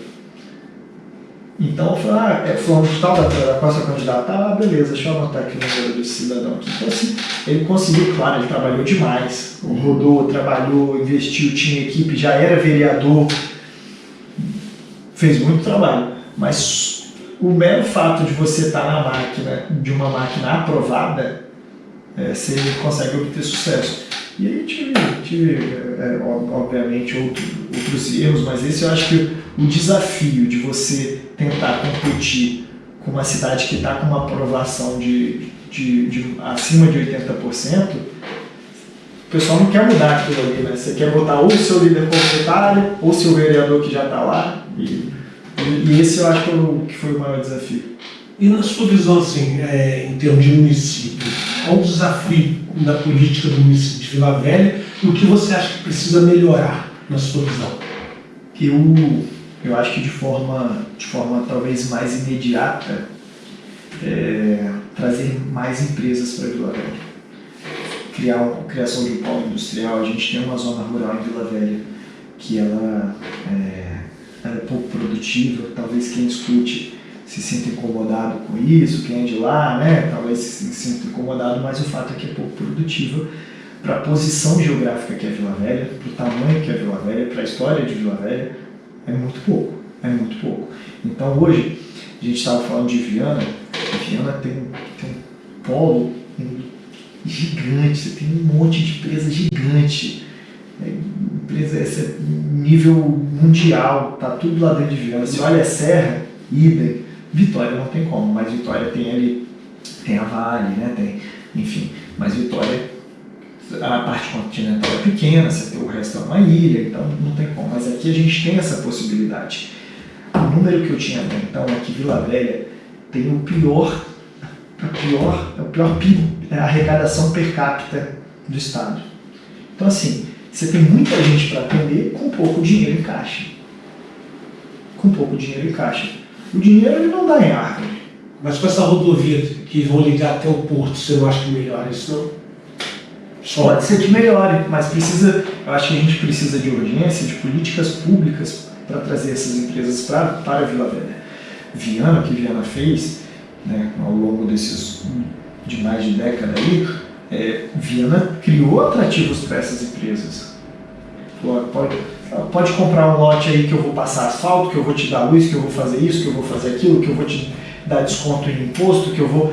Então primeiro você tem que atrair essas empresas.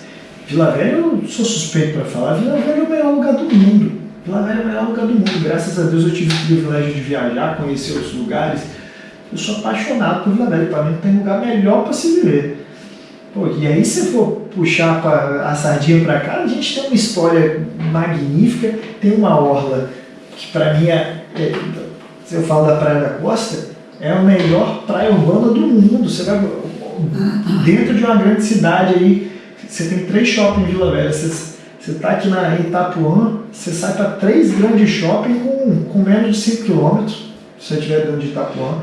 Então você tem uma praia maravilhosa, você tem uma estrutura maravilhosa, você tem mais de 500 mil de habitantes, fantástico. Você tem cultura, você tem um monte de coisa, mas precisa ter mais atrativo, o empresário precisa estar alocado em Vila Velha, porque hoje Vila Velha não tem renda. E sem dinheiro a gente não faz nada. Mas eu vejo Vila Velha, eu já até falei isso para uma pessoa lá de dentro. Todos esses atrativos que Viana, Serra, Linhares também dá, Vila Velha não dá. Entra prefeito, sai prefeito, e eu não sei qual é a dificuldade desses caras deixar uma empresa uns 10 anos, dar um terreno, não sei qual a dificuldade que esses caras têm de fazer isso. Porque eu acho que eles pensam em Vila Velha só ramo imobiliário. Entendeu? Os caras estão ali, só pensam em ramo imobiliário, só querem construir prédio. Concordo com você. Eu acho que falta, eu acho que a gente ainda não teve, se teve, não é da minha época, não é da época que eu consigo compreender política melhor, né? Assim, fazer o recorte aí de 20 anos, pelo menos nos últimos 20 anos a gente não teve um prefeito visionário, não tivemos. A gente teve bons prefeitos, cada um com suas qualidades e cada um com seus defeitos. O Arnaldinho, para mim, ele foi fantástico no primeiro ponto, que é de você não botar o seu ego à frente, você tem que ser parceiro do governador, você tendo, se não fosse o Casa Grande, Vila Velha estava, se não fosse o governo do estado, né? Casa Grande não, as pessoas não é dinheiro dele, então, se não fosse o governo do estado, Vila Velha estava atrasada há 20 anos, que a gente evoluiu muito na gestão do Arnaldinho por um mérito dele, que foi lá pedir a benção. Gente, isso faz parte do jogo, isso é política. Eu não quero nem saber se eu sou cidadão de Vila Velha, o que eu quero, exato, se eu sou cidadão de Vila Velha, o que eu quero é benefício para o município. O que eu preciso é disso, eu preciso que o dinheiro chegue aqui. É o que eu estou falando, Vila Velha, né, tem a pior arrecadação per capita no estado. Está se tornando então uma cidade de dormitório. Exato, então assim, é uma população de mais de 500 mil e a gente não tem empresa aqui dentro. Mas o dinheiro não está aqui. A gente tem uma atividade portuária, que é o que dá dinheiro, que eu, inclusive na época eu falei também de você tentar fomentar os bairros que sofrem com a atividade portuária, porque gera prejuízo ali para quem está no entorno. E Vila Velha não se sustenta. Pois é, dentro disso aí tem que aproveitar esse corredor que tem a Leste-Oeste, sim, a Rei Santos, a Rodosol, é um corredor. Sim. Então, né, na margens, construir essas empresas e dar a elas essa oportunidade de agora vem ali incentivo fiscal. Ali na Leste-Oeste vem, eu não sei assim, a questão da área, se ela. Eu sei que é uma área gigantesca, vai vir um condomínio gigante ali, né? Condomínio e outra parte para empresa. O que mais está sendo construído é mais na entrada de Vale Encantado. Vale Encantado está bem. Então, assim, você pega a Rodosol, você não vê nada. Tem que gerar exato, e ali para dentro tem muita área. A área ela não precisa ser do público, tá, gente? Que isso daqui fique claro. Às vezes quem mas vai tomar terreno dos outros. Não, o privado. Se você faz aquilo ali um polo industrial, o seu metro quadrado que era R$10, começa a valer R$3.000, você vai ficar feliz da vida. Você fala o quê? Eu vou deixar de morar em Barra Mares, eu vou comprar um apartamento aqui em Taparica para mim, ué? Igual aconteceu quando fizeram aquela rodovia do Mestre Alves, sítios ali que não tinha nem asfalto, não tinha nada, não tinha fogo. Só que começaram a construir, pulou de 20 mil reais no terreno, foi para mais de 200 mil só no começo. E agora hoje você vai lá comprar. Um terreninho de nada é 500 mil. É política pública, então assim. E todo mundo está fazendo alguma coisa lá, um está fazendo um restaurante, outro está fazendo um parque que passa o rio, né? Parque disso, outro está fazendo aquele negócio de acampamento no final de semana, outros venderam, que foi algo por isso. A gente tem que fomentar o município, ele tem que ser autossustentável, né? Isso é outro ponto, né? Talvez meu chefe até discorde, eu nunca perguntei para ele, né? Para o Justo Daniel, que ele é o deputado federal mais municipalista do Brasil, concordo em 90%, assim, não sei qual que é a ideia dele, tá? Mas concordo, o dinheiro tem que estar no município, que é o município que impacta a vida das pessoas. Só que, por mim, um grande percentual desses municípios seria extinto para você ter uma administração melhor, sobrar dinheiro para a população e cortar dos políticos, né? Porque às vezes você tem lá o vereador numa cidade com 5 vereadores lá na cidade lá com 2.000 pessoas? Mas isso aí vai acabar a partir, acho que depois de 2030, que os municípios de até 5.000 habitantes vão ter que se juntar, só que a partir de 2030. Só que tem pessoas que não estão preparadas para ouvir isso, não estão preparadas. Porque quando você fala extinguir, vão matar? Não, a gente pensa tudo isso aí. Não pensa que é enxugar. E eu também acho que... Você consegue entregar uma saúde de melhor qualidade, porque não está tudo fracionado, picotadinho. Você não está tendo que pagar, vamos pegar aqui, 5 cidadezinhas pequenas. Nenhuma delas tem hospital.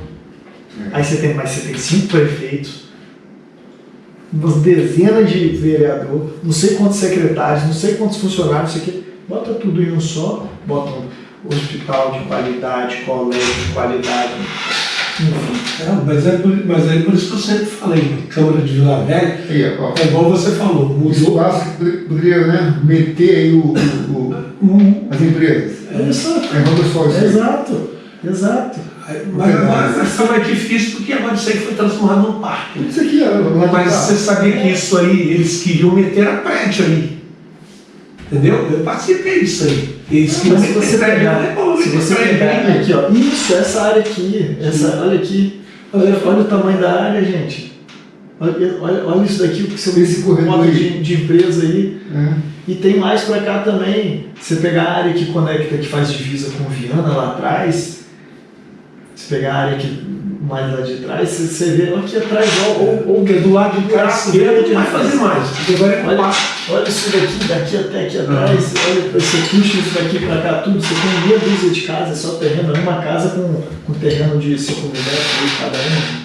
Entendeu? Porque, por exemplo, eu sempre falei, desde que eu mesmo me envolvi com isso, que o problema da Câmara de Vila Velha era o baixo conhecimento intelectual. Sim. Os vereadores. Hoje melhorou, mas ainda dá para melhorar. Dá para melhorar. Porque eu sempre pensei o seguinte, por que você para ser advogado você tem que estudar 5 anos, médico 8, engenheiro acho que também é 7, 8, né? Não, engenharia é 5 também. 5 também. E o advogado, o vereador, não precisa ter formação nenhuma. Aí como é que você vai pegar um cara que não conhece nada, porque ele foi líder comunitário, porque ele foi aquilo? Não, você é vereador de Vila Velha, quando o cara vai falar com um empresário, o cara fala tudo errado, o cara não sabe se pronunciar direito, não sabe falar direito em público. E aí o cara é vereador de Vila Velha, tem a chave da cidade na mão. É triste. Isso, e é por isso que eu estava falando, por exemplo, gera um desinteresse, por exemplo, quando eu comentei, às vezes você pega a Praia da Costa, pega Itapuã, uma parcela da população ela é desinteressada, porque ela vê muitas vezes no seu representante alguém com uma capacidade inferior à dela. Então assim, aí sei lá, o cara tem uma formação boa, não sei o que, estuda e tal. Aí ele abre lá para assistir ao vivo a transmissão da Câmara, da cidade dele, ou seja, qual for, na cidade, ele olha lá 10 minutinhos e fala, não dá para eu ficar perdendo meu tempo com isso aí, não. Deixa eu trabalhar, seguir minha vida, porque se eu depender desses daí, eu tô ferrado. Então assim, não estou falando só de Vila Velha, não, estou falando de forma geral, aí, o que se passa com muita gente, né? Isso gera um desinteresse. Eu quando eu me candidatei, a pessoa já, Ícaro, se mete nisso não, você não precisa disso não, Ícaro. O pessoal torce o nariz, pelo amor de Deus, você vai... E surgiram propostas indecorosas. Aí você olha assim e fala, rapaz, bem que o povo fala. Bem que o povo fala. Família comunitária não foi sozinho numa sala não, tá? Com um amigo meu do meu lado, assim, ó. Isso aqui, babá. A vontade de sair e levar, vamos para a delegacia. Mas não, também não quero... eu não sou besta para tirar onda de herói. Então, vamos embora seguir. Foi o que aconteceu comigo de Paulo, que é estranho. Depois que eu abri o olho, eu falei, gente, só eu que estou não vivendo, só eu que estou saindo de dia, com medo de sair à noite, e só eu que estou perdendo tempo, só eu que estou desempregado. Falei, pegar dinheiro eu não vou. Me corromper eu não vou, então falei, vou largar. Aí veio o nascimento da minha filha e me motivou a largar. Mas eu fiquei 8 anos com saudade. Agora eu estou voltando. Aí esse dia eu fiz um pedido do vereador lá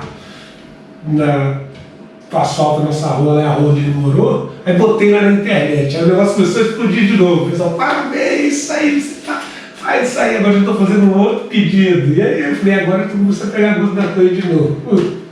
Mas nada de gosto de ser herói de novo, nunca mais. Nunca mais. Deus nunca me deixou doido. Vamos partir para o encerramento? Bora. Vai ter uma vez também que eu, lá no profissional, fui grilão de herói e misericórdia. Conhecimento, tá? Deixa eu falar.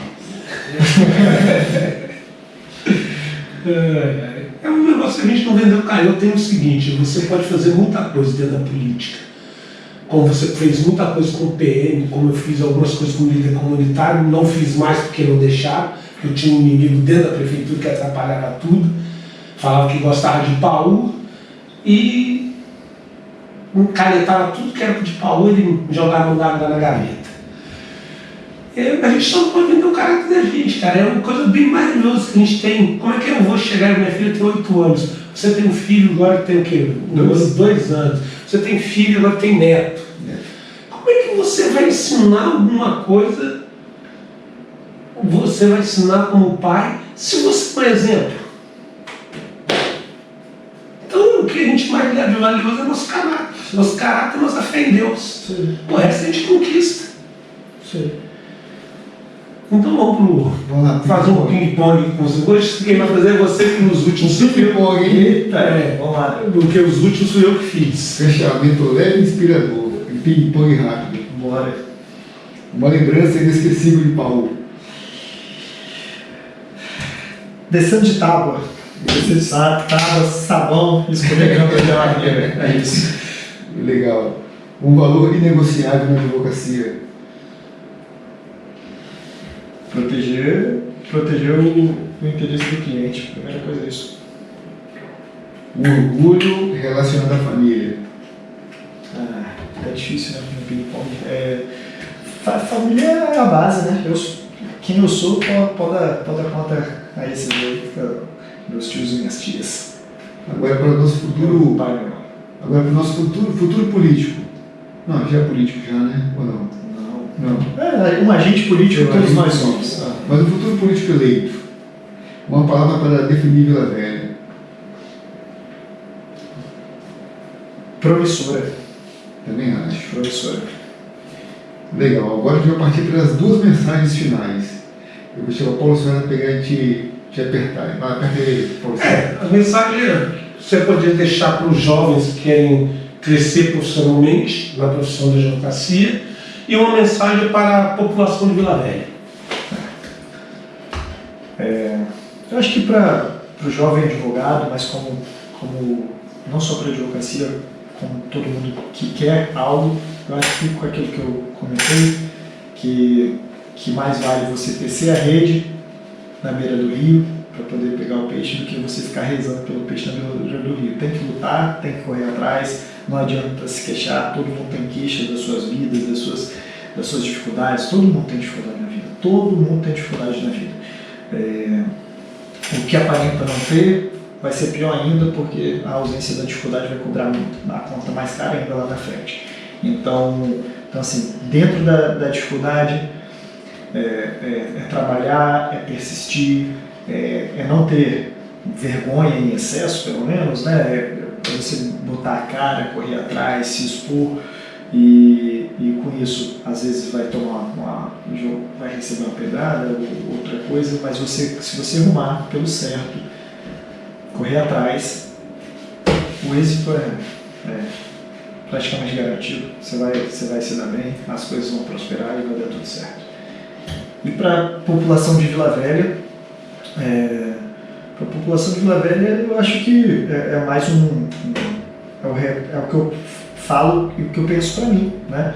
Eu acho que Vila Velha é magnífica, nós somos Eu acho que a gente tem que se sentir honrado e privilegiado por Deus de estar numa cidade tão boa, numa cidade tão bacana.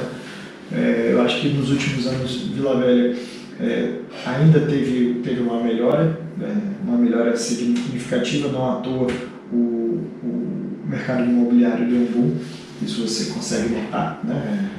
O mercado ele retrata que as pessoas querem investir em Vila Velha, querem estar em Vila Velha. Em paralelo a isso, a gente não pode ignorar o futuro, né? E nem depender apenas de governo do Estado ou governo federal. Nós temos que criar políticas públicas eficientes para que a gente tenha um município autossustentável, né? Um município que não dependa de políticos terceiros e tão somente dos políticos que estiverem aqui, né? Se comandando o executivo e os nossos legisladores municipais, nossos vereadores. Então, a população ela tem uma corresponsabilidade enorme quanto a isso, porque não adianta a gente reclamar ou hoje ou amanhã, ou no passado, sendo que aquelas pessoas que estão lá foram nós mesmos que colocamos. Então, e Vila Velha, por ter essa carência de arrecadação de uma população tão grande, precisa ainda mais pensar politicamente melhor, porque, como eu disse que Vila Velha é promissora se andar certo, tem tudo para crescer, tem tudo isso daqui, a gente tem área, a gente tem beleza, a gente tem tudo, a gente tem população trabalhadora, a gente tem muita coisa boa, a gente tem porto, a gente tem tudo. Não é para estar na situação que está, tendo que o governo do estado